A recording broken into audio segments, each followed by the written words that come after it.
नमस्कार, स्वागत है साहित्यिक झरोखा चैनल पर। आज हम करेंगे निबंध साहित्य, उद्भव व विकास।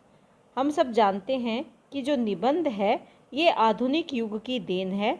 कब से इसकी शुरुआत मानी जाती है, कौन प्रथम निबंधकार हैं और कैसे इस विधा में धीरे धीरे विकास हुआ, उसके बारे में हम विस्तार से जानेंगे। तो आइए शुरू करते हैं। देखिए, सबसे पहले हम जानेंगे कि निबंध का अर्थ क्या है और परिभाषाएं क्या है। अर्थ की अगर बात करें तो जो इसका व्युत्पत्ति मूलक अर्थ है वो है ये दो शब्दों के मेल से बना है, नी और बंध। यहाँ पर जो नी उपसर्ग है उसका तात्पर्य क्या है, पूर्णतया, और बंध यानी बंधे, अर्थात पूर्ण रूप से बंधे, जो कि शाब्दिक अर्थ स्पष्ट करता है।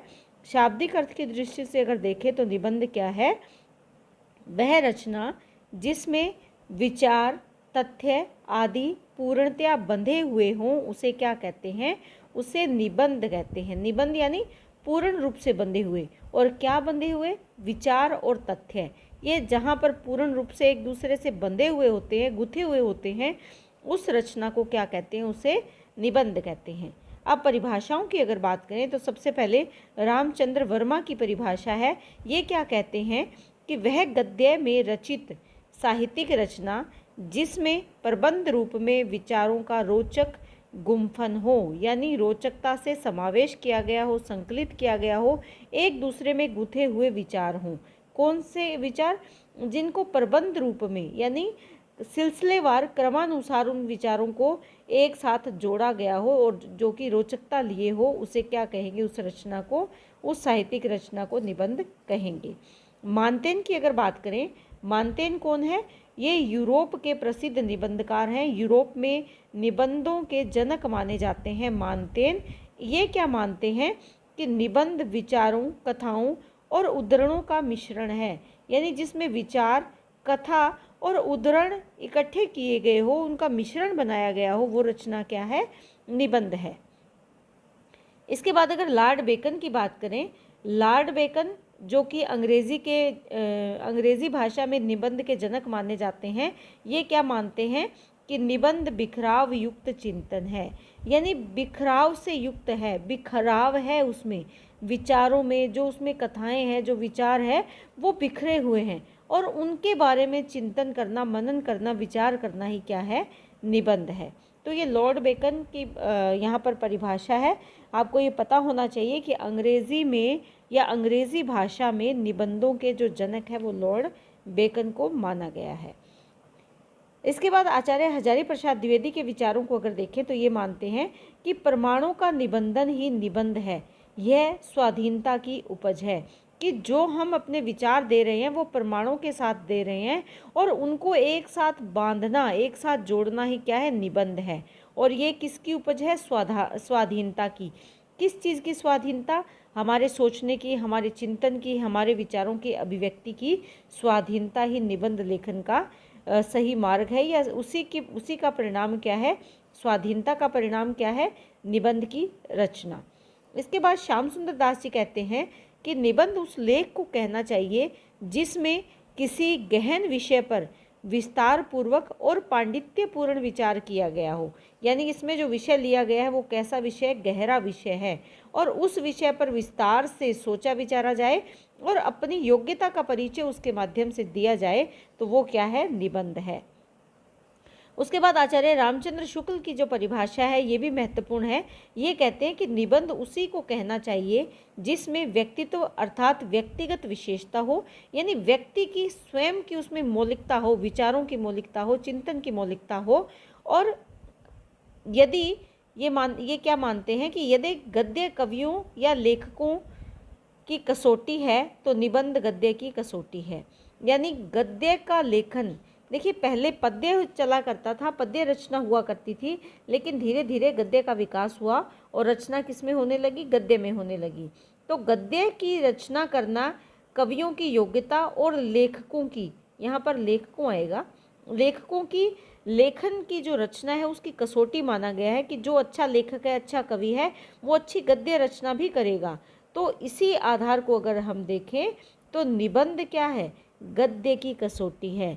यानी गद्य कितना सटीक है, कितना सही लिखा गया है, किस प्रकार से विचारों को गूंथा गया है, तो वो हम किस में देखते हैं, निबंधों में देखते हैं। भाषा की पूर्ण शक्ति का विकास अगर किसी विधा में हो सकता है तो वो किसमें, निबंधों में ही सबसे अधिक संभव है। यानी भाषा की अगर शक्ति का हमें पता लगाना है, भाषा की पूर्णता का अगर परिचय देना है तो वो कहाँ मिलेगा, हमें निबंधों में ही मिलेगा, ऐसा रामचंद्र शुक्ल जी मानते हैं। तो ये प्रमुख आचार्यों और विद्वानों की परिभाषा यहाँ पर मैंने डाली है। आप इनमें से जो आसानी से आपको याद हो, पेपर या एग्ज़ाम की दृष्टि से आप वो परिभाषा कर सकते हैं। अब बात करते हैं हिंदी के प्रथम निबंधकार की। देखिए, सबसे पहले यहाँ पर मैंने जो लाल रंग में नाम डाले हैं, ये वो हैं जिनके बारे में ये मत दिया जाता है कि ये पहले निबंधकार हैं। फिर उनकी कौन सी रचना को आधार बनाया गया है और किस आचार्य ने या विद्वान ने इनको प्रथम निबंधकार माना है। इसमें सबसे पहले हम भारतेंदु की बात करें कि भारतेंदु को पहला निबंधकार किसने माना है, आचार्य रामचंद्र शुक्ल ने, और गुलाब राय ने इन्हें प्रथम निबंधकार स्वीकार किया है। और कौन सी रचना को आधार बनाया है, इनका निबंध है नाटक। निबंध का नाम क्या है, नाटक। नाटक इनके निबंध का नाम है, जो कि इन्होंने 1872 ईस्वी में लिखा था। आचार्य रामचंद्र शुक्ल और गुलाब राय नाटक को पहला निबंध स्वीकार करते हैं, और ये किसका लिखा हुआ है, भारतेंदु हरिश्चंद्र का लिखा हुआ है। तो ये मानते हैं कि पहले हिंदी भाषा में निबंध लिखने वाले जो निबंधकार हैं वो कौन है, भारतेंदु हरिश्चंद्र है। उसके बाद बात आती है बालकृष्ण भट्ट की। बालकृष्ण भट्ट को जो प्रथम निबंधकार मानते हैं वो है डॉक्टर लक्ष्मी सागर वार्ष्णेय और श्री कृष्ण लाल।